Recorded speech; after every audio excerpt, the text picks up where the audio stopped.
এক যে ছিল কাক। কাকের একবার খুব জল তেষ্টা পেয়েছিল।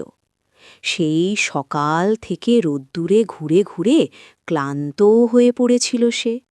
গ্রীষ্মকাল, চারিদিকে কোথাও জল নেই, মাটি খেটে চৌচির, জলাশয়গুলি সব শুকিয়ে গেছিল। হঠাৎ কাক দেখল দূরে একটা জলের কলসি।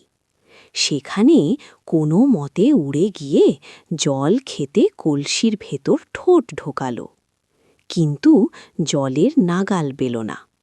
কলসিতে অল্প জল, তা একেবারে তলায় পড়ে রয়েছে।